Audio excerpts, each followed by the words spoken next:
Call the meeting to order.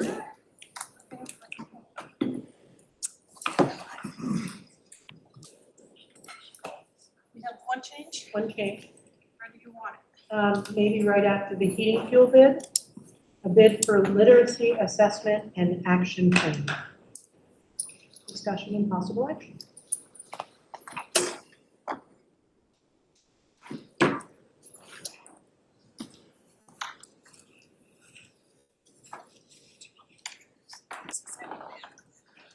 And I'd like to, just for the board and those online, introduce our new minute takers, Savannah Droney. Thank you for joining us and thank you for keeping us on track with your minutes. So, we have an approval of the agenda as amended. Second. All those in favor say aye. Aye. Abstaining?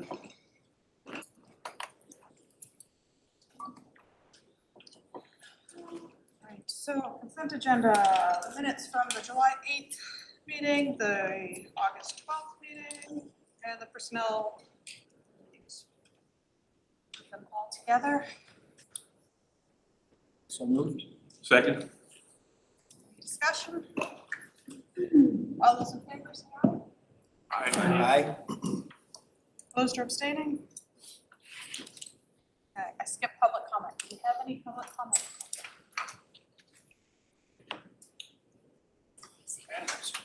I see anything on Okay. And board orders. Art, that. Right. I would like to recommend to the board to approve the board orders dated June 10th, 15th, 26th, 28th, July 12th. I've reviewed all the supporting documentation. As usual, it was very, very tidy, organized, and all together. I appreciate the effort of the staff in pulling all that together.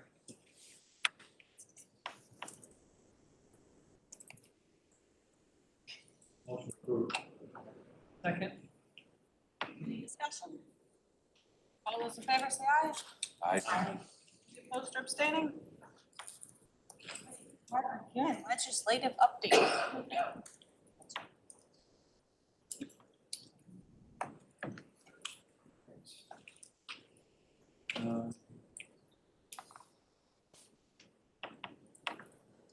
Yeah, so in terms of legislative updates, the task force has been very busy, and there are a couple meetings underway.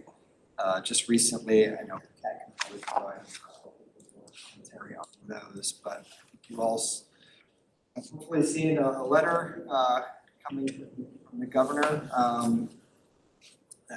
today in prep for upcoming budget season. It was also a busy week. Last week, we had our VSBIT regional meeting, as well as it was immediately followed by a webinar on district quality standards that take effect July 1st of this year.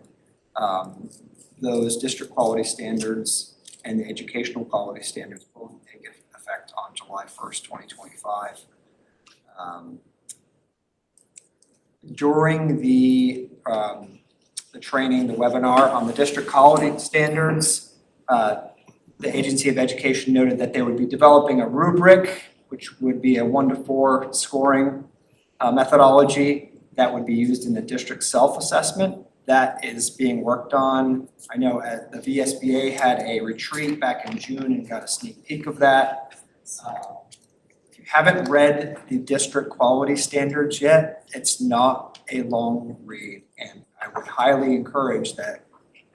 Even if it's been a while since you've read it, it's probably a good refresher, and I would highly encourage that. So there were 2 Agency of Education reps that were present during the webinar. They were clear that the year of implementation is largely expectation setting. there was not an expectation that we would be proficient in year one.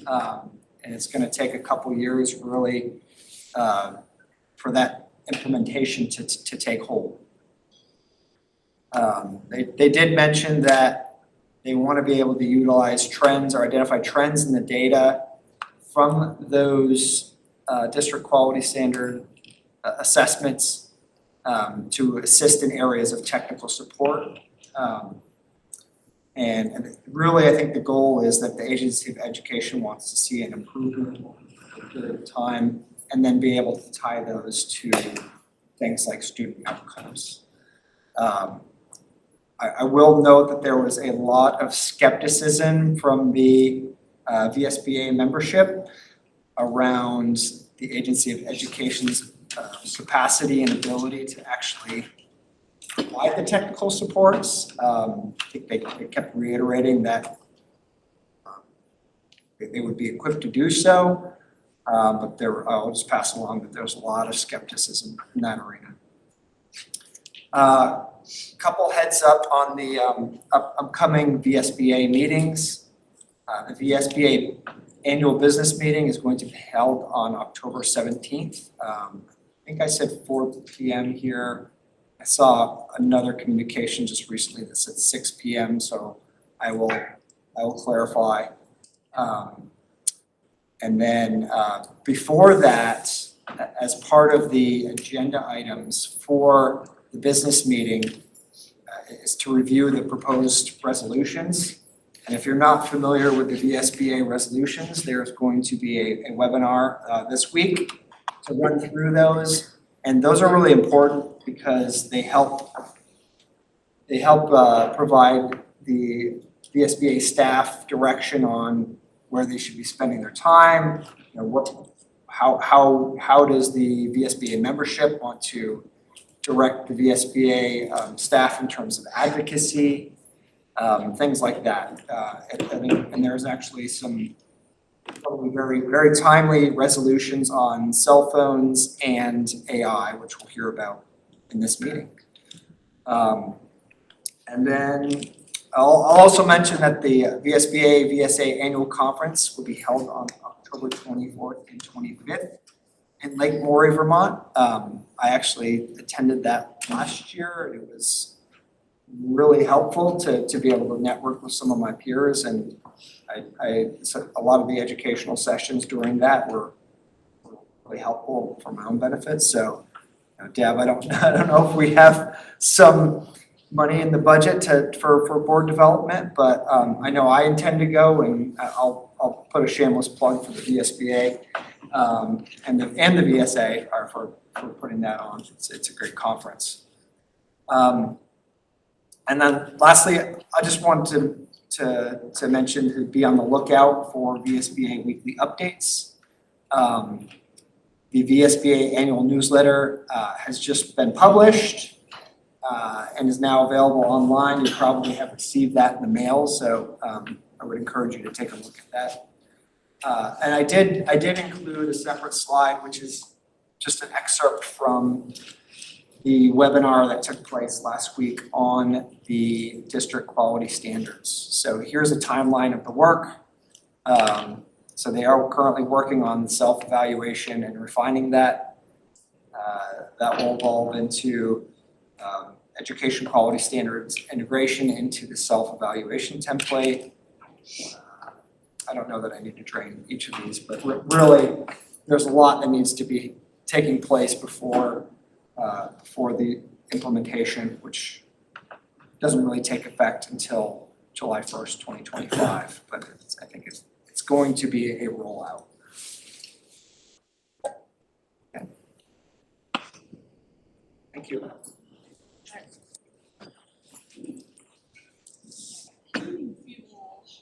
That's me. Pre-routine, it's that time of year again. As usual, we sent 4 bids out to local vendors, and we also advertised in the paper. We ended up receiving 2 bids, which is much better than the last 2 years where we've only received 1 bid. So we've got a bid from Bourne's, and we've got, or not Bourne's, sorry, Fred's, and we got a bid from Suburban.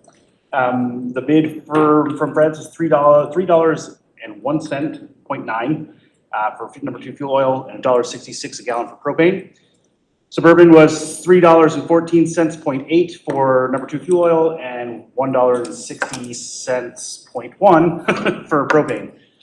So at this point, we roughly use about 25% number 2 fuel oil over propane. So it makes more sense to take the savings on the number 2 fuel oil and not on propane. So administration is recommending the board move forward with Fred's for our FY25 fuel bid. So moved. Second.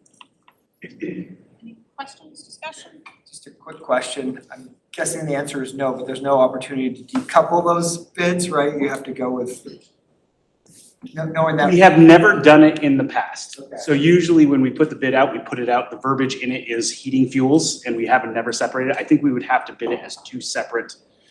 And the problem with that is that all of our campuses have a little bit of propane and a little bit of number 2 fuel oil or a hard combination. So I mean, again, in the future, we could look into it. Not only have we never done it, I've never seen it done. Doesn't mean it can't be done. I've seen when we start to split that kind of stuff up, it gets difficult with the vendor. Yes. Yeah. Like they don't want to bid it all if they're not going to bid it. This is the first year that I was asked after we received the bids and sent out that people asked if we could do a multi-year bid.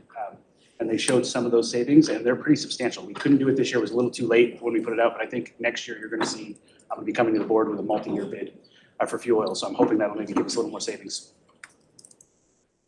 And it is, just so you guys know too, and it is on here, but these, both these costs are cheaper than we pay currently for this year. So the last 2 years, we've had a steady decline in both propane and number 2 fuel oil costs. Any other questions? All those in favor of awarding the bid to Fred, say aye. Aye. Any opposed or abstaining? Thank you. All right, now we'll do literacy. Okay, Kim, sorry she couldn't be here today. We went out to bid for literacy assessment and action planning. We sent it out to 2 vendors we knew about, Partnership for Literacy and Learning and the Stern Center. The Stern Center did not submit a bid. At this time, the administration is recommending that the board move to accept the sole bid of $53,650 from the Partnership for Literacy and Learning. Kim added a note, the PLL has the most robust basis for helping schools and districts strengthen their practices to improve student outcomes for all students. So she's very happy with the bid and very happy with PLL. We're recommending that the board move forward with the sole bid. So moved. Second. Discussion. Can you give us more, like, what is this doing? So the move is towards obviously evidence-backed reading programs, research-backed reading programs. So we are moving away from things we've used in the past that really don't have research tied to them. So this is a slow rollout and it's something that Kim has started to look into and it makes sense. And it makes sense because it's the best thing for students, but it also makes sense given what the board and administration standards are gonna be held to with quality standards. So it's something we're going to have to do. And she's working at all of our schools? Yes. All in favor, say aye. Aye. Any opposed or abstaining?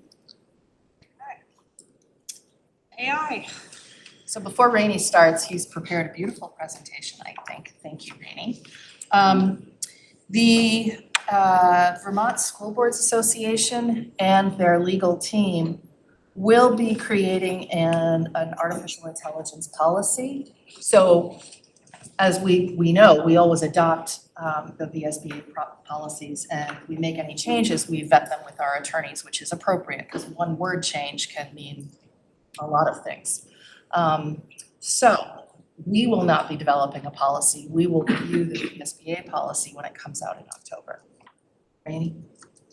Thank you. Who has an iPhone? Does anybody use the Face ID to unlock? Spotify? You listen to your Discover Weekly playlist, or you check out the latest movie on the Netflix recommendation. This is all artificial intelligence. I would say this is a catchphrase that has really taken off and caught on over the last couple of years, but really these pieces of technology have been around for decades, if not longer. We're just seeing the creation and public usage of platforms like ChatGPT sort of bring this concept to the forefront. And as Bart mentioned, as Kat just said, discussions have been happening, continue to happen from educational organizations across the country, here in our state, here in our school district. We have a Ed Technology and Communication Task Force that has been meeting the last couple of years. We meet once a month. It's myself, Cole, Kim Hunt, our Director of Curriculum, Michelle Sepka, who's our Student Data Manager. We get together and we talk about different topics that sort of cross those topic areas, where there is a little bit of communication involved, or I can help support the outreach or the implementation of a new piece of software, something that impacts students or staff. So that's kind of the reason that group came together. But knowing artificial intelligence is growing, its usage is growing, there are more platforms in which it is implemented. We knew that this was a conversation we needed to start to have internally as well. We had an initial chat. Cole and I actually attended the first or the inaugural summit of the Vermont Artificial Intelligence in Education nonprofit group. So that was a host of educators and administrators from across the state came together. And really the idea was to start to work to build a framework and a definition for what artificial intelligence really means. What are the pros? What are the cons? What responsibility do we have as the administrators, the staff, the teachers? Lisa was there. And it was a really eye-opening and educational experience. So a conversation we've had internally, we've brought both Chris and Beth Ann to talk about how they are seeing their staff and their students start to use this technology and really, again, try to come up with some guidelines, some policy to how this is used in our district. So what is artificial intelligence? Kind of your textbook definition is a system that performs a task that typically requires some sort of human intelligence, understanding language, spoken language, identifying patterns, things like that. And it's a piece of technology that learns and adapts based on the data that it is fed. Again, common examples, I've made the phone jokes. You know, most modern electric cars now have some sort of AI system built into them. Google Maps, any speech to text platform, you know, you're in your car, Google, bring me to so-and-so. That's artificial intelligence. Grammarly, for any of the writers out there, again, Netflix and pretty much all of your social media platforms nowadays have some sort of artificial intelligence built into them. When you search Google on your phone now, most of the time you'll see like a 3-bulleted response right at the top. That's artificially intelligent, AI generated. So how are we seeing AI, or how could AI be used in education? I think you don't have to take much of a deep dive to see that more and more educational tools are implementing some sort of artificial intelligence feature straight into their platform. I'm a teacher and I'm using a to-do platform, and it's got an AI feature built in to help me identify blocks of open time in my day, you know, things like that. Opportunities for AI, specifically for students. Study guides, AI can really produce a lot of personalized content. It can be used as a thought starting point. I just read Pride and Prejudice. I need to write a paper. What are the 6 biggest themes throughout the book? I'm just making this up on the spot. It can give you that place to start that you can then launch into that piece of work on. There's a lot of potential to start to see, like, really globally, one-to-one tutoring, which again could possibly like offer a lot of opportunity across socioeconomic boundaries. You know, there's a lot of opportunity there. And the more that young people in general understand AI, I think the better that they build their critical thinking skills. I mean, you see that in a lot of the literature about artificial intelligence in ed. what responsibility, again, do we have? You know, I think we need to introduce AI tools in a safe way in our classrooms. One of the key things that they talked about at that conference, and feel free to chime in, but if we are going to allow students to use AI, setting clear boundaries to do so, saying, okay, today it is okay to log on to ChatGPT and use it for these 4 purposes. It's about being really clear and explicit in the way you do that. It's providing continual support to those students so that they understand how these technologies are working. One thing I'll add is they had a student panel at this AI Vermont conference we went to, which was kind of cool to see. And you know, even the students were saying it would be really nice if our teachers provided us with blocks where we could use this type of technology. You know, not the whole assignment, but give us parts where AI is acceptable to be used. And they felt that that would create better boundaries as to what they could do for the project as far as AI and what they had to use their own minds for. So that was nice to hear that from the student side as well. I also think it helps them, you know, the ways that we can use this technology safely, responsibly, the better that we are hopefully teaching students to question the accuracy of the data that they're getting. Again, really build that critical thinking within them. And again, it's really up to us to understand these platforms, to stay current, to stay up to date with the latest piece of technology or platform that they eventually could get their hands on and use. You know, with the growth of any new technology, with all of the pros come the risk, of course. What do some of those pieces of risk potentially look like? You know, these programs lack human emotion, they lack empathy. You're going to get very different responses based on the way that you ask a question or the piece of information you're trying to look for or to get from them, right? Like it's very much based on the data or the information that you're giving the system. Again, ChatGPT, it's a large language model. Again, you're seeing like that's kind of the driving factor over the last couple of years to create that big increase in popularity. Most of these LLMs are fed data from the US and Europe, and those are the 2 major centers. So right off the bat, you're missing a lot of information from across the globe. So you know there's inherently built-in bias, possible discrimination, like with any of these tools, right? Because there's a very limited amount of data that's they're being fed.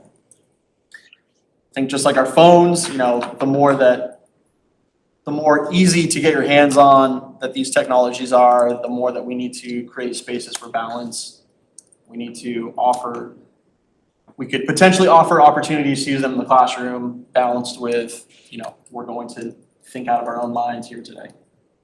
And again, all of this is driven off of information. So there's a lot of concern when it comes to student privacy, student data. You know, how do we protect that information while possibly giving them safe ways to use this technology? Just Kat said, leads us to this concept of policy creation. You can read them up there. A handful of different buckets with which decision makers go into, you know, this process looking at. What do we as the adults in the room need to keep in mind as we're possibly debuting a new piece of technology or allowing that space for a student to use, you know, what's already out there. So the idea with this is to let you all know that we are having these conversations. We know students are using these technologies. How do we create spaces for them to responsibly and reliably do so? How do we ensure that our own staff members understand these pieces of technology? Thank you again. The only last thing I'd add is at this conference, you know, we started with a quick poll of like, you know, as educators and as administrators, what is our main concern? Like, should we slow this down and, you know, take it slow and see where we go, or do we speed it up because students are already way ahead of us? And I think at the beginning of the conference, it started as everybody was kind of saying, let's take it slow. And then as we talked about this more throughout the conference, people were, you know, they changed their opinion on, wow, students are really ahead of us. We need to speed this up and get up with at least level with them. That was something that's important. Absolutely. Thank you. Before you on to the next piece, I wanted to just touch on cell phone use and bans. One of my colleagues made a decision to just ban cell phones and did not entertain conversations with the community and is, I think, struggling with that. We would never do that. That's why I, in my newsletter, said, you know, we're looking at the science. The science has a lot to say about it having adverse effects on students. However, you know, we've come to sort of a happy medium. I know at the high school, they're saying no cell phones in the classrooms. And there is a group of there's one philosophy that says you have to teach people how to use things responsibly, because if you just take it away from them, what are you teaching them? That's kind of where I fall. However, we're watching this and we will be having conversations about this. There's another colleague who rolled out a very thoughtful cell phone ban. And that so far is going quite well with the students, not so well with the parents. So there's a lot of work to be done and we're watching it. And we'll have more to say as we go through the year. Rainey. Thanks, me again. I wanted to just take a moment to share with everyone sort of the direction and the work that's gone into the communication, the district-wide communications, the marketing work for the year ahead, the public engagement work for the year ahead. And I'm really excited about, you know, already where we are very early in the school year. I appreciate all of the buy-in that I've seen from administrators who are then making sure their own staff members are jumping on the bandwagon. This summer, we spent a lot of time putting together a communications handbook to start to use across the district. I would call this sort of the first iteration of what will hopefully become the, you know, the holy grail of how we show up, we talk, we speak, we represent ourselves as Lamoille North and as all of our individual schools. This covers everything from, you know, typeface and fonts all the way to tone, identity, voice. You know, how do we show up? How do we represent ourselves? We know that Lamoille North is a brand, and it's important that we protect that. We're also putting a bigger effort into better utilizing all of our public calendars. We want to make sure our community members know about fun events, important events that are happening in our schools. We want our families to be in our buildings, to reconnect across the district. You know, the more that we can have them see what we're doing, hopefully the more trust we're building within our communities. A major focus for the year ahead, though, is translation and accessibility across all of our communications, across all of our websites, across what we're doing on social media. You know, not only because of the push to make sure that these ideals are upheld by law, it's also just the right thing to do. We are up to seven non-English languages spoken across our district. I mean, we have a right to make sure all of those families can access the information that we're sharing with their students, and we want them to know. Excuse me, so a lot of work going into finding ways to better translate all of our materials, working closely with Katie Bryant, who leads that effort for the district, looking into some ways to upgrade our websites to make those pages more translatable. Same with accessibility. We want to make sure folks that have, you know, visual impairments, that have trouble reading can, again, like, equitably access all of our information. So very important work there happening in the year ahead. I also wanted to, again, plug, she's not here, but Michelle Sepka and the work she's done to get Infinite Campus up and running. I know the principals can talk more about the day-to-day use and the teacher usage sort of on the student side, but on the communication side, it's a much more user-friendly system in terms of sending district-wide and school-wide messages out. I think it's gonna be really great. Again, as a parent, I can create my account, log in, I can set my specific times of day I want to receive communications. I can set my native language, and anything that we type in the text box of Infinite Campus automatically translated for them. So I think this is going to be a huge, huge tool for us for decades and decades ahead. So I'm excited by it. And you'll hear about it in a little bit, but we have our first exciting public engagement opportunity, district-wide public engagement opportunity in the early planning stages. And I'm excited to, again, get our families out to all of our athletics, all of our club events. We have so much amazing work, learning, and activity happening across the school district. I hope all of you and all of us can make a concerted effort to be at as much as possible. Thank you. So it's time for the board to think about joining a subcommittee. I want to say how thankful I am that you are willing to do that work. I think this is one of the only boards I'm aware of that has subcommittees doing work on things like finance, the budget, technology, curriculum, social and emotional learning, and wellness. And so I thank you in advance for that and for having had these subcommittees since we merged in 2016. It's great. We had some questions about what these, and Lois, I'm gonna give you this copy when I'm through talking. Some questions about what kinds of things the committees do. So for the Finance Capital Committee, and you'll see technology next to it, at one point in time, we split those up. But we found that the membership on one duplicated the membership on the other, so it did not make sense. So, and sometimes there's a lot to talk about with technology and sometimes there isn't. So as of this moment, they're potentially merged. But that group is in charge of budget oversight and planning, finance and tech policy development, capital planning and projects, financial reporting and transparency, bond and debt management, collaboration with the administration, to work closely with them on budget development, stakeholder engagement. That has to do with budget meetings and having, as we did last year, the board having sort of a question and answer with the community. And then risk management and audits. I mean, that happens every year and Deb does a beautiful job with that. This will also include coal and things like infrastructure, hardware, upgrades. What do we need to do? So this group will look at those things, and this is more detailed. It just sort of touched base on the broad strokes. So we have three committees. That committee, the curriculum committee, and as I mentioned, the safety and social emotional wellness committee, as our standing monthly committees. So the curriculum subcommittee works on curriculum review and development, alignment with standards and equity. And of course, what I mean by that is you are overseeing the process. Our curriculum director largely does that work. Assessment and accountability, professional development. What do our teachers need? What are our resources to make sure that we are serving our students well?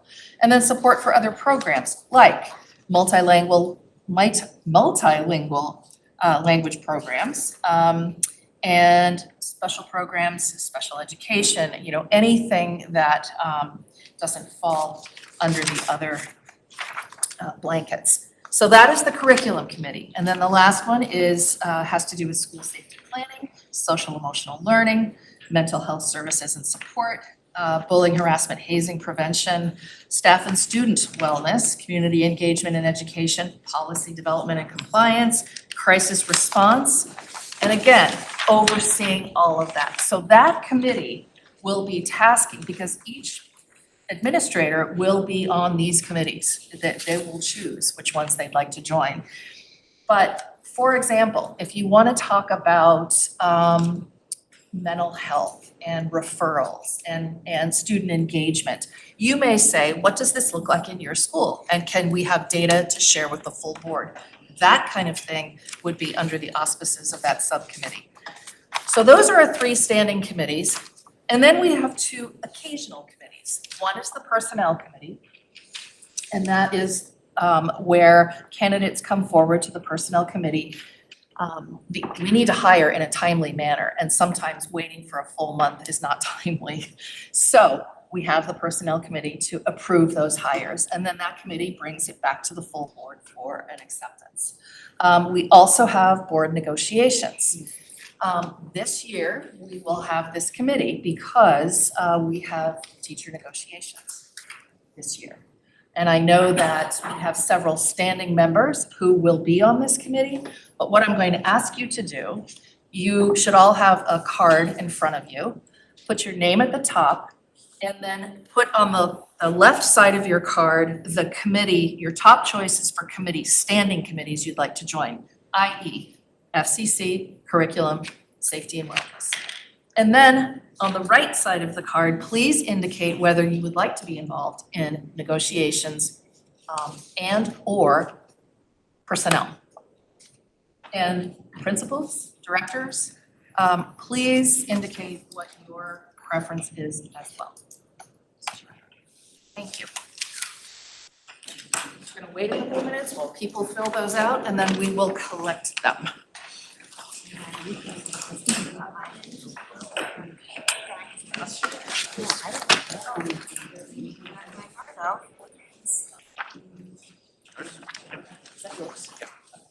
I'll put it with those FCC and safety. On this side. You have the card for me? All right, I think you probably, None of you done. thank you. I'm gonna keep going. As long as I have everyone's attention. Rainey, listen up. Nobody's done filling out their cards yet, so I'm still standing here. Well, okay, so we're gonna keep moving. Hey, you can have mine.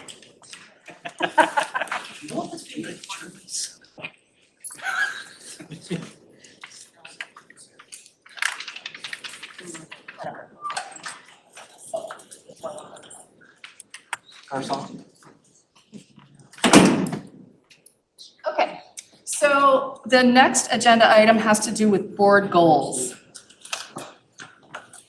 And I drafted some goals for the board based on, Not doing well, sorry.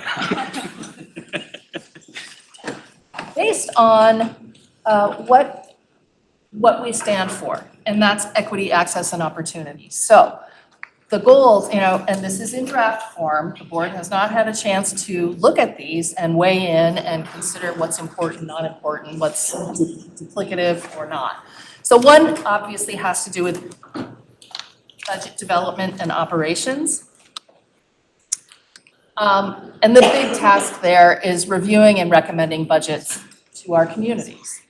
I included some things in there like monitoring budget reports from administration. The board does a really good job at having principals come and explain their budgets, explain what their drivers are.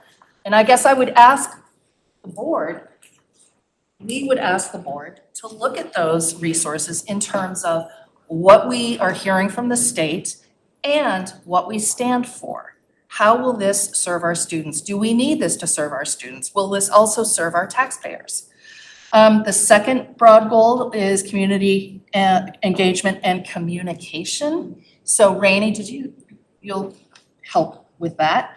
But communication strategies and how the board engages with the community is only going to become more and more important. And I think we made a great leap last year, having more and more people attend our community events. We just need to keep going. Governance and professional development. Boards now have to do self-evaluations twice a year. The recommendation, the minimum is once a year, but I think it might be good in the way that we do this with our principals, our teachers, our students. We look at growth. Where are we right now? Where do we want to be? And did we meet that?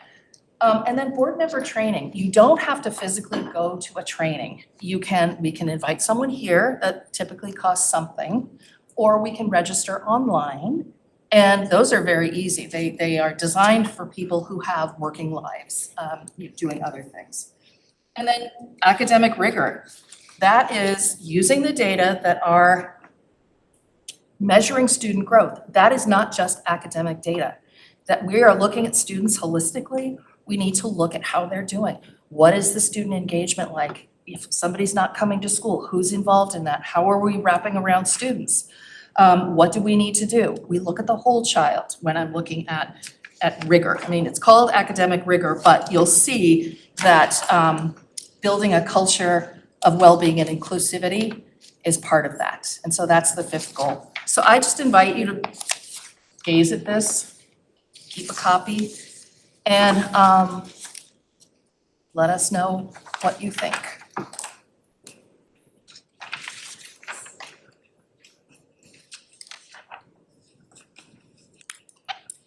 Goals should be somewhat dynamic. As we know from last year, the board, my goals and the board goals were the same, and we met them mid-year. So clearly, those goals, some had changed, and maybe some weren't rigorous enough.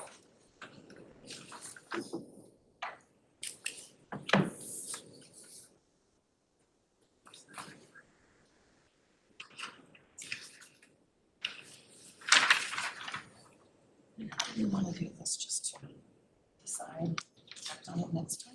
So I'm thinking, give people. Okay, so please read it, and then the board can act on it next time with additions or things you want to change or other things that are important that we missed. Is that comfortable for people? Thank you. Behind this bit. Okay.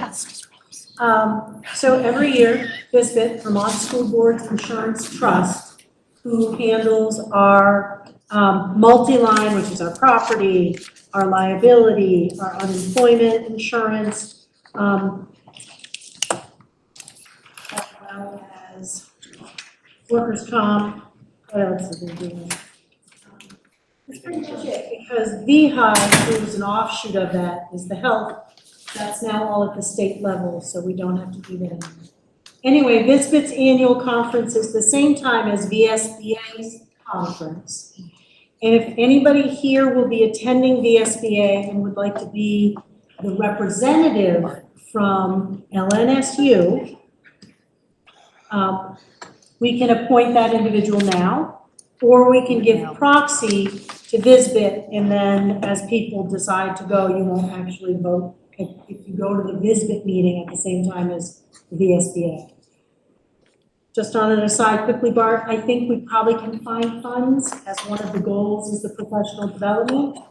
I don't know what the cost is, but I would say we limit it to 3 or 4 board members, but it would be a great opportunity every year for board members to circulate through.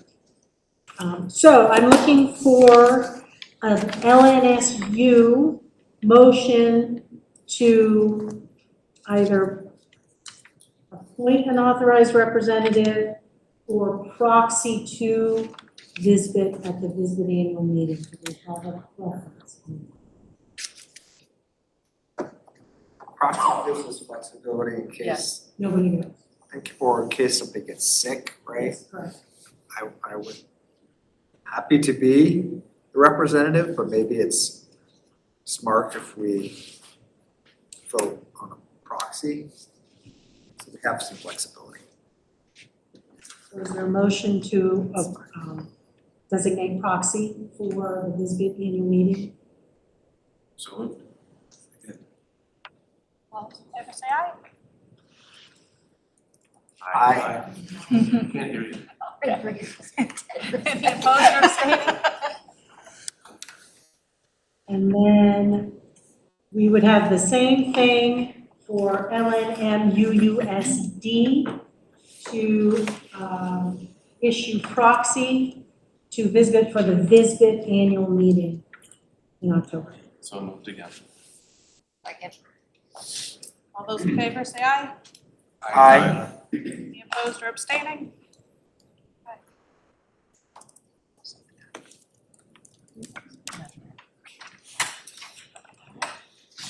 So Katie, I'll just get your signature before. Thank you very much. And Bart, if you want, I'll coordinate with you about costs and something else before we'll. I wanted to start this update with just a huge shout out of appreciation to 2 of our board members. We are all about community, and I know that when this board came together from individual boards, Well, and they're kind of, some are still doing it. It's like people, we had assigned seating to get people to know each other. And people would identify themselves as, well, I'm from Cambridge, I'm from Johnson, I'm from Hyde Park. So there was a huge community barbecue at Hyde Park Elementary School, and two of our board members from Johnson came and cooked burgers for everyone. And it was, 500 and some burgers, and that was Katie and Alan. And so I wanted to thank you, but that epitomizes what it means to be a united community. I think it was awesome. And we had community partners there too. The VFW was there, we had parents helping. It was a lovely, lovely event. So that set the tone for the year, beginning of this year, and I think that that piece was very positive, so thank you. Couple of things, these are the easy ones. The waivers, we received waivers for all the people who want to substitute teach.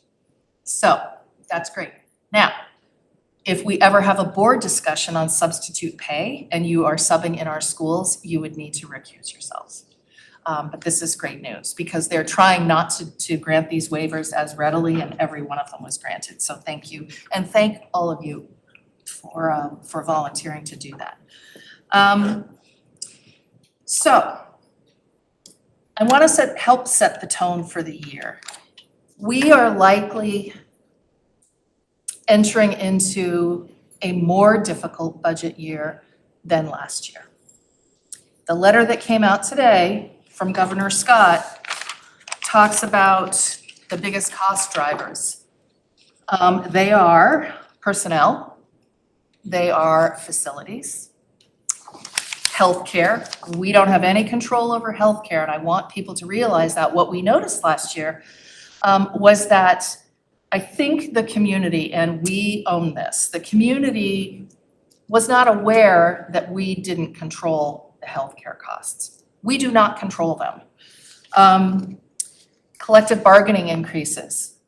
This is not, we can do what we want to do for Lamoille, but every collective bargaining agreement and every tax dollar and every student in Vermont is what we need to think about, not just Lamoille. School boards are going to be tasked with some questions. And the big ones are, does the budget spending meet the district's stated priorities? Equity, access, opportunity. Does the budget include class sizes? We have a policy on class size. At the next leadership team with principals, we are going to decide on minimums and maximums based on the policy. That may be helpful. The days of 8 students in a classroom are not sustainable. They're not. Are we appropriately addressing facility needs? Does proposed spending on staff costs achieve the district's stated priorities and/or goals? How does our cost per student compare to other similar districts? And how does the budget, and this is the last question, how does the budget impact tax rates in our communities? Those are all things that we're going to need to address. We have a duty to serve. When I say we, I'm including myself on the board, just because I feel so strongly about this. This is my family. We have to serve our students. We have to make sure that they have what they need. Now, the other piece of that, and I'm going to say this because I'm going to support our principals and central office teams here. We get sworn at every single day. That is not okay. We had a meeting recently where one of our principals walked a parent out to the parking lot and she swore up one side of him and down the other. It is not okay for people to behave that way. And I think a few years ago, and I apologize if I did any of you a disservice, I would say, let's try to make it right. Let's try to do whatever we need to do. Send them to me. I will take care of it. When children see their parents acting in a certain way and see the principal in their school saying, or walking away or saying it's okay, what is the message it sends to our students? It's not good. So I have advised them that if someone is speaking to them, screaming at them, epithets, just horrible words, that they are invited and encouraged to say, I'd love to talk to you. I cannot talk to you now when you're speaking to me this way. And I'm doing the same thing, although it doesn't happen to me with that regularity. So I just wanted to say that so that it's in public session and so that the board knows how much your principals deal with every single day. And I just want to say a special thank you to all of you. You do a great job caring for students. We have one student that is successful in one school and may not be in another, but we will make it work. So I invite you to respond or share your thoughts on any of that. I'd like to offer that I appreciate the support of Kat and my office is across the hallway from yours, so I know that you don't always have enjoyable conversations either. So I think for myself and all the principals, we just want to say thank you for your support and just letting all of us bring that to the board. It means a lot to know that we have you in our corner to this one. Thank you. Thank you. Anyway, so there's that. A couple of things we are working on and we're very excited about. October 28th, Dylan and Rainey and I are planning our first community forum. And it is a safety meeting. We are going to have fire trucks here. We're going to have Lamoille County Sheriff's Department here. We're going to have the Attorney General here. We are going to have speakers. We'll provide burgers and hot dogs and childcare for people and have a discussion about safety and belonging. Part of that is physical safety. Parents, we put it on the website, need to know what to expect. If there's something that they should be concerned about, they need to know what to do. They probably don't read it. It's very clear on the website what people should do, but we want to have that conversation. We want to have a question and answer.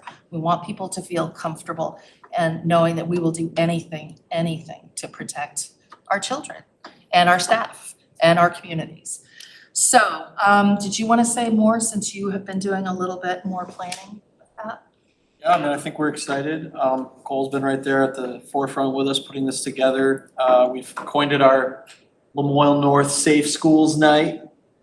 The idea is to have a little bit of a touch a truck session, as Kat said, to get some of the younger students involved and hopefully wanting to be here and dragging their families along to get the important information we want to share with them. But we'll have that session to open things up. Our nutrition team has offered to cook the food for us, which is great, as usual.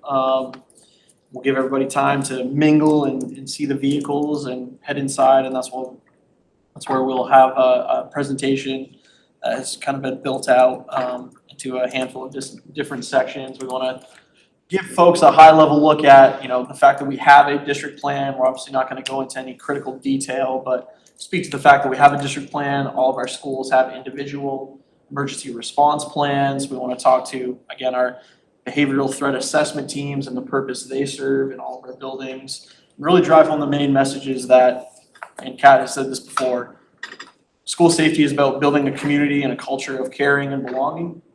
It's that other, 1% of the time where you need to make sure that you've got the protocols and procedures in place to react, mitigate, handle the situation. So, we're excited to just share those messages. Hope you guys have other. Thank you. I think you just nailed all of it right now. We are very much in the planning stages, so Thursday we should have some concrete stuff. So it's gonna be exciting, and hopefully it's really successful and a good turnout, and we'll turn it into an annual event. So that will be the first of probably 3 or 4 events, all with different themes. So this week, a community survey is going out, and it is going to ask our communities for their thoughts on the strengths of our schools, opportunities for growth, and budget interests. So we had a number of people say, we didn't know anything about the budget, we didn't know about any of the meetings. So we'll just do what we can to get all that information out there. So I'm excited about that. In October, the staff and student surveys will be going out for each of the schools. We're still trying to tweak it and trying to get some help on crafting that from outside agencies. And then I want to turn to the profile of education in Vermont. This was a report put out by the Agency of Education, and we have significant concerns about this. They talk about enrollment, and they mention that one district is up 24%. It's not. They say that ours is down 3%. It's not. In 2021, the enrollment was 1675. In 2022, it was 1707, and last year it was 1752. So I am not sure where that data is coming from, but they are going to be posting changes to that. And then next week, a group of us are going to the Listen and Learn roadshow with the secretary.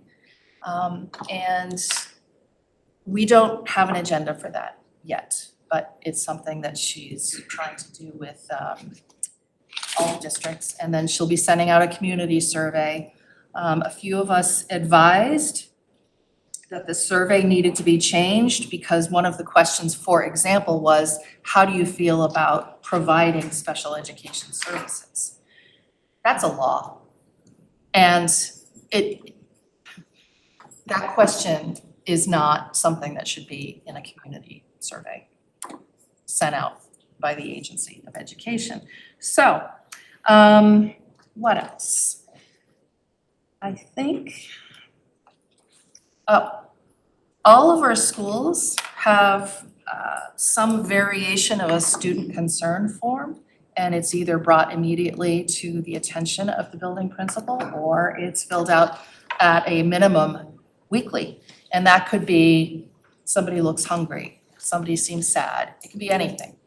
But we have a pretty tight system in all of our schools now, and it just helps us get to know our kids and staff even better. So that is it for me, unless there are questions or comments.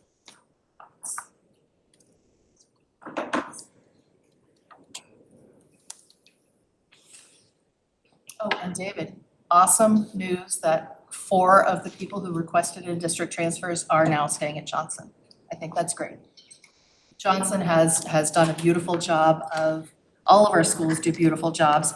Johnson in particular seems to have a unique skill in supporting kids who are not understood very well. So thank you very much. Anything else? Oh yeah, you. I'll just do quickly because it's coming up on that time of year. First, this is really beefy work that you're talking about, and it's really it's exciting to be able to dig into.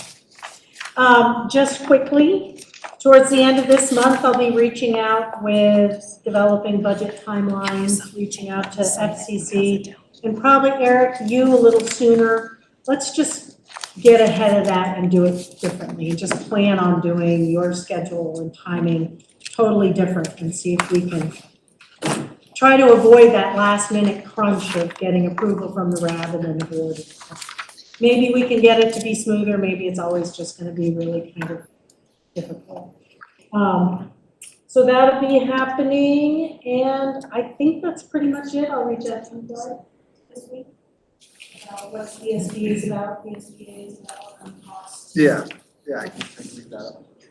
Thank you. Ramping up for budget season. Packets will go out next month. It's not too early for everybody to start thinking about what's going on in your schools, what you might like to change, what the cost addition or savings might be. But the official start of budget will be beginning of October. It's gonna be a tough year. It's gonna be a tough year because it's a presidential election year as well. And it's just gonna make it even essentially more difficult. There's been a lot of changes at the state level that will need to be navigated.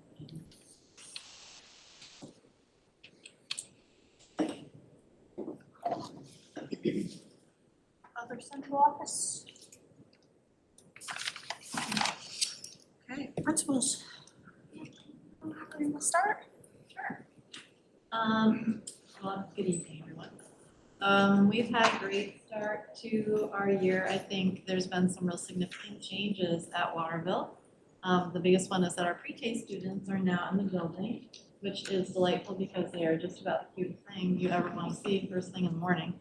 And they seem to be adjusting really well.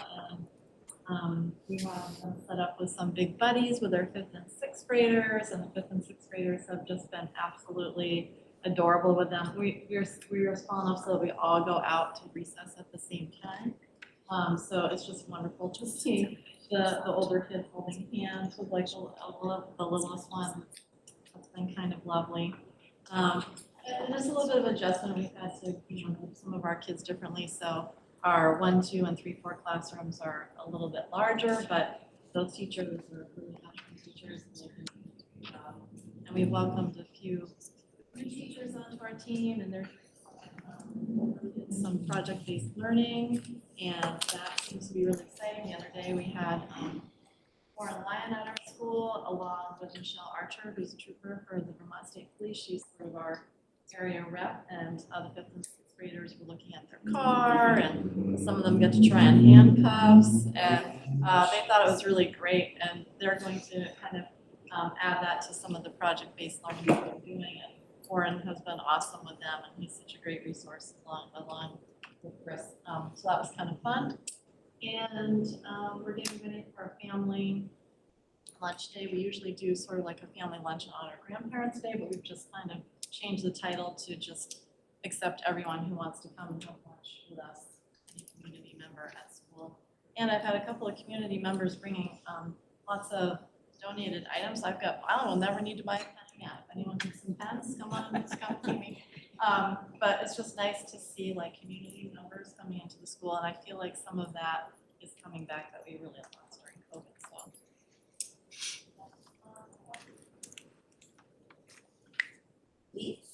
Hello, everyone. Let's see. If you're looking for something to do, if you like live music, I just want to promote that our second Winter Wellness Festival is going to be taking place at the Jeffersonville Farmers Market on September 19th from 5:30 to 7. And Jeremy Sisley from Beg, Steal or Borrow and Ricky Doth will be playing. So there will be a small entrance fee and refreshments available. And last year we raised a pile of money really fast. It was incredible. And it was also a lot of fun. So I encourage you to come out for that. And I'd like to thank Faith Horton and Vicki Pino, both teachers at our school, who have done all of the legwork for that. Let's see, our garden is in full bloom. I went out and saw the healthiest pumpkin plants I've seen in a long time. I was really jealous. And it's situated right next to what will be a community pavilion that has been fundraised for over the last few months and spearheaded by Deb Neville. And it's going to be a timber frame pavilion like Johnson's, and the community is really excited. So everyone will be able to use it, including the school. So it'll be coming out to our classroom that can use to our garden program. So that's really exciting. I will be sort of the buzzkill of enrollments in Cambridge. We have a phenomenon going on right now that I haven't seen ever in my 24th year, where we have now dipped below 300 students, and we've been as high as 400. So it's the lowest that we've had since I began.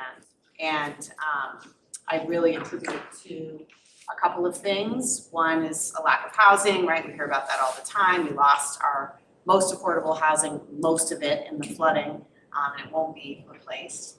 And homes certainly are also pretty out of reach for families that are just starting out, and we hope that's going to change. According to a realtor I know, the bubble has burst, so I hope that things get better for families who just want, right, a little slice of the American dream. But also during COVID, people didn't have as many kids, and so the kids coming into preschool and K are now reflecting that period of time. So it'll be an interesting budget year, but not one that we can't handle. I can already see where we can reduce classrooms, and we like to do that through attrition. So usually we're able to achieve that. So that is coming. And with all the fun, we also have a lot of learning taking place. I go on a rules roadshow at the beginning of the year. Classrooms are tasked with coming up with hopes and dreams for individual students, which then they base their classroom rules on that they develop together. And so then they present those to me. I go to every classroom and visit.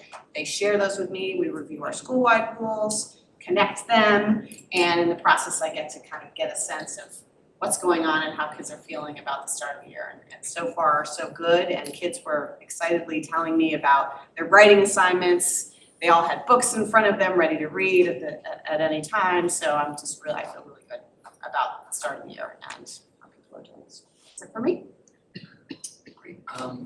Good evening, everybody. By way of, I guess, reintroduction, I just want to reintroduce myself, Chris Hennessy. I'm your new middle school principal, and folks, we're off to a really great start at LUMS. I mean, echoing the term that Kat used earlier about setting the right tone. My partner, assistant principal Crystal Granzo, and I have really focused putting a lot of effort into building culture and community in our school, both for the adults and our students. And that we were very, very intentional about that right out of the gate. And I have to say, you know, having opened a lot of school years in my career as a longtime teacher and principal, I've never seen sort of the buzz that our school is experiencing right now. I can attribute that to a lot of things. I think, as I said, trying to set that tone about culture and community. And Crystal and I, and me as a new person, I really tried to listen to what are some of the real quick, easy wins we can get, what are some of the more long-term areas of growth that we have. And no school is perfect, and LUMS is certainly not perfect. But by kind of setting that tone and being present, listening to people, we heard, for example, that in the last 2 years, our hallways and bathrooms were very busy places, too busy during the school day. And therefore, we have been out and about every single day doing our day-to-day work in the hallways, checking passes, working with teachers, working with kids. It's really afforded me an incredible opportunity to get to know kids' names and get to know them. I'm testing them. Who's the name on your pass? What's your name? And we're getting it. Asking them to spell my name, you know, all that sort of stuff that happens. And next thing you know, the hallways get pretty quiet. And kids are where they're supposed to be. So we've seen this remarkable turnaround. And I bring this up as an example because it's a quick, easy win that can build a culture. So when we inevitably get to that point where we're having to have hard conversations about those areas where we do have to grow, you can have them coming from a place of care, trust, kindness, and just a real effort to listen and learn from people. So I think that all kind of came when I think about some of the highlights at the beginning of this year. On Friday evening, when I was driving home, candidly, I was pretty elated by the experience I'd had in our school that afternoon. We had a Lancer Pride assembly. It was run by our teachers and kids. And I just cannot tell you how enthusiastic our kids were, how what a energized community we had in that theater right next door. The place was rocking, and it was just a wonderful feeling for us. And I told the kids, you guys got to feel proud of being part of this community. Go home, tell your parents, because it's not like this everywhere. It's not like this everywhere, and you know, it's just great to see. So I just want to say I'm proud to be part of this community, feeling really great about the start. I know there's a little element of a honeymoon right here, of course, but I think we can keep this going. I'm very excited. Thank you. Good evening. First, I'd like to thank Lisa Jones for joining us in Eden. She's subbing with us. It's great to have her. And The 5-minute commute. I would say positive teamwork would summarize how we started our year. At our staff meeting, we did the rose and thorn, and the roses were all about how supported our new folks feel and how well people are working together, both staff and our students together. It is great to see our older students helping younger students throughout the day in different ways. Our music teacher has made a bulletin board, and I think this kind of sums up where we are. It says each individual is a single note. Together, we create a masterpiece. That's it. All right. I'm Becky Ampuria. I'm the principal at the high school. I have enjoyed working with Chris and Crystal a lot, just getting things started. I appreciate it. We are Forgot to one mention campus, that. and Eric, he's come over a few times too. I said it last year, I'm gonna say it again. Last year I said this is our best start. This year, we are off to like an amazing start. So we just closed our add drop window where students can really shift their schedules, so our rosters are settling in. And so many of our students are saying like, I love my teachers, or like, oh, we're doing so much already. And a large, like one of our main focus areas is putting cell phones away. So kids came in like, are you banning them? Are you banning them? We had this set last year, like no cell phones during academic blocks. This year, we set the bar and we are gonna keep it. Like it's something I'm bringing up at every staff meeting, sending out surveys to students, and so far so good. And the students are actually recognizing how much more engaged, and they appreciate that boundary. So that's been really powerful. Our assessment windows, believe it or not, the year started, but they're opening, and we're gonna start our NWEA math benchmark assessments for all of our students enrolled in English and math. So for the last few years, we've only done grades 9 and 10.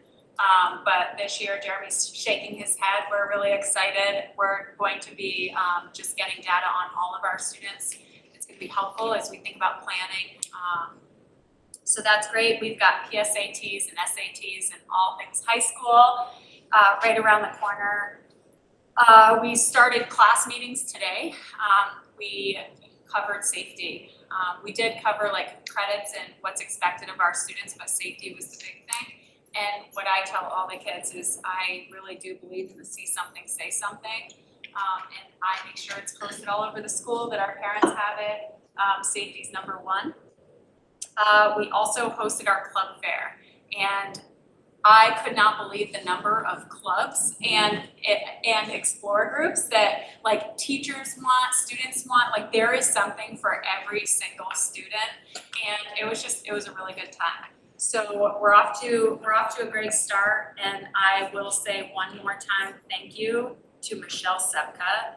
The amount of work that she has done for our high school to get this year up and running with this switch to Infinite Campus, it's unbelievable. And it is having such a huge impact on our students being able to really engage with their grades that are being input and the feedback from their teachers, and our parents can access it. It's changing our school for the better, and she did a lot of that, so. I'm going to start out a little different. In our school, Kat, thank you so much for coming to our barbecue and our events. We started out, I have the buzz in my school too. It's the most exciting year ever. It just feels really good, and I'm happy to be there. But one of the things I do in all staff meetings, and since we've been changing our culture and working on how we're engaging students in learning, one of our techniques, I call them teacher moves. And one of our teacher moves is to stand up and make sure everybody can see you when you're talking to them and that you're making eye contact with your audience. The other teacher move we have is we're asking the kids when they speak to a group that they stand up. And you can raise your hand, but the kids all have to wait till that person has spoken and the next person is and pass it off. So one of the moves we have is I'm making my staff stand up in staff meeting and they talk, and actually we can hear each other. I have a hearing problem, so it's really hard for me to hear, and it's worked out better. So it's a culture change. Our school is humming and buzzing, and it's been, I will say, it's been the best year ever. I just want to do a couple quotes that I ask my staff to aspire to and to think about. And this is things that I am working on myself. I can tell you one story in particular, which I'll share with you after. But it's W.E.B. Du Bois, famous, very famous gentleman. Now is the accepted time, not tomorrow, not some more convenient season. It is today that our best work can be done. And that's what I tell my staff is we think about the future, but it's today and what you come in and you do today and how you are with those kids today that makes a difference. And we are always thinking about working together and possibilities. And this is from John DeWitt. He was a famous National Geographic photographer. He says, what would be possible for you if you shifted problem solving to possibility pursuing, from individual efforts to collaborative caring? And that is, I'm gonna say, the essence of Hyde Park. One of my major efforts, because it's like, I'm tired, I've been working hard, but one of my major efforts was stopping the summer slump. And I took it on, I guess myself, because no one else had the energy, but kids got cards, postcards. I taught them about the summer slump at our initial end of the year, and I talked about, you guys did great this year, your scores were higher, you worked hard. I don't want you to come back in the fall and have just like lost all your learning. And one teacher said, I've never heard 200 kids screaming for doing summer schoolwork. But I sent out postcards, I sent emails to parents, I got an incentive from Hoagie's, they gave the kids ice cream cones if they did some work. And I worked because my teachers were busy doing other things, but I'm, working the summer. Sent out all this stuff. I had 34 kids actually complete the challenge. Excellent. But the biggest thing was I had one little guy whose grandpa, he came home and he said to his grandpa, I need to do this challenge. And his grandpa says, okay, what do you have to do? And he goes, you have to read to me. This is a kid who's now in 4th grade. He really struggles to read. When he left Hyde Park in June, he was struggling. When we just did his assessments for his interventions, he had moved up 3 reading levels. His grandpa had read with him every day. And I have to say, one kid, that it was worth all the work that went into it, was one kid moving up 3 reading levels. You don't know what you do every day that can make a difference in a kid's life. And even if it's a smile, a hello, an encouragement, but we need to have collective collaboration. Thank you. Hi. Hello, everybody. David Manning, Johnson Elementary School. I could say a lot of the same stuff. I'm not gonna, I've got something different I want to say. At the last board meeting, you might remember, my school in particular was called out as a school that had experienced a lot of behavior problems the year before. And so at the last meeting, I talked about a lot of the strategies we put in place for this year. Things like we've totally rebooted and revamped our positive behavior intervention and supports system. We had been working all summer, and now the staff have had 2 sessions with the restorative practices group from, the Memorial Restorative Center has been doing restorative practices work with us, modeled after the very successful work they've done at Woolkit, which was just highlighted in the News and Citizen. I was like, okay, we're on that path. And then our classroom teachers have done a lot of work on having school-wide consistent classroom routines in every classroom. And so what I'm really excited about is that we've had 9 days of school as of today. And so I calculated how many office referrals we had last year for the first 9 days of school. We had 63, which is 7 a day. And I calculated how many we had so far this year. We've had 31, which is a little under 3.5 a day. It's a 51% decrease in office referrals this year over last year. And so that data is evidence that we're moving in the right direction and we're doing things, that the plans we're putting in place are having a positive impact. Because what that means is compared to last year at this time, there's 32 instances of a kid staying in class and not getting kicked out of class and being available for learning and being in the room succeeding as opposed to out of the room processing something they did wrong. So that, obviously we're going to be tracking that data all year, and we have a committee that's looking at it. That committee meets 3 times a month, and we'll be looking at data all year, and we expect to see this trend continue, that we'll have a significant decrease all year in office referrals, which of course means significant increase in classroom time.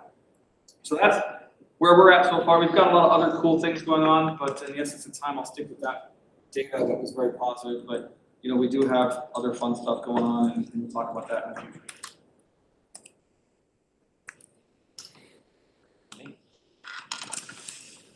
Hi, everyone. Our actual student enrollment is 160 students, which is the highest it's been in over a decade. So we're really happy about that. 160. That is awesome. Yeah, and I'll at some point bring you broken down numbers of where that's coming from and you know, how that happened. Hopefully we can continue to keep that going. Secondly, our engineering program is up and running. That's one of the reasons as well. We have 9 students in there, but still, even if you take that out, 151 is still higher than we've been as well. So that's up and running, and I hope you all get an opportunity to come and visit it, particularly when we do our open house in late October, early November, see the things that they're doing, because it's some pretty cool stuff. The 3D printing and the laser cutting is pretty sweet. We are currently right in the middle, or actually knee deep in all of our safety training. OSHA's coming up. We're doing our academic baseline assessments through the work keys. And so all that's, we've dove right in. I don't think I've spoken to you since, you know, really had to talk about new teachers for the forestry program, and we did hire someone from pre-tech, obviously. Both of those teachers are really great pickups, and I guess the thing that I want to highlight is that I really have some faith in our new forestry teacher as being the person who's going to help really rebuild that program, and just he's really doing an excellent job already out there. And that's all I got.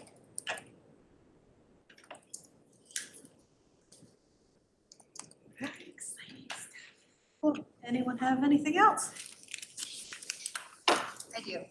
I just want to pick up where Jen was thanking Kat earlier for her support of the principals. And my brother and sister-in-law, her sister work in Massachusetts as teachers, and then you hear about the district.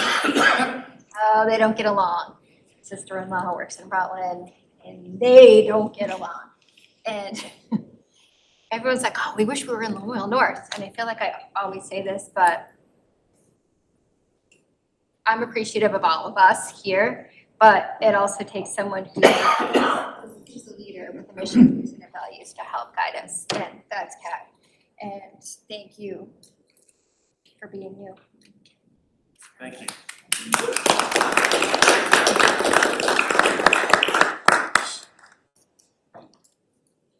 Can I say one more thing? I got sidetracked. I wanted to say one more thing. So I'm also a parent of a 9th grader.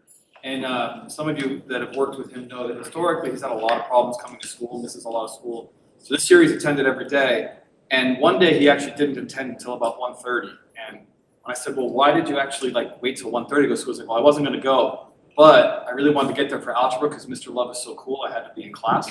And so it's, you mentioned it, it's a real testament to the strength of your teachers. And I wanted to give Mr. Love that credit, but he feels that way about all his teachers. Like he likes all of his teachers, and it's really cool. He's never really come home talking about actually not just he's not just okay with teachers. He actually really likes his teachers. He wants to hang out with them. So I just wanted to give that praise. That's pretty cool. From a parent hat, I'm seeing that at the high school. And he's got a pretty cool principal too. Yeah. Athletics are off to a great start. The season, the spring sport or the fall sports are off to a great run. The musical has been vetted, and it's going to be Willy Wonka and the Chocolate Factory. It's happening, the first night will be November 7th. The choruses, the bands, if you haven't had a chance to see the jazz band, you know, it's a new group moving forward this year, but at the end of last year, they were the middle school was outstanding. So if you have a chance to see the performances, I really encourage you to do that. And the middle school fall play is going to be Macbeth.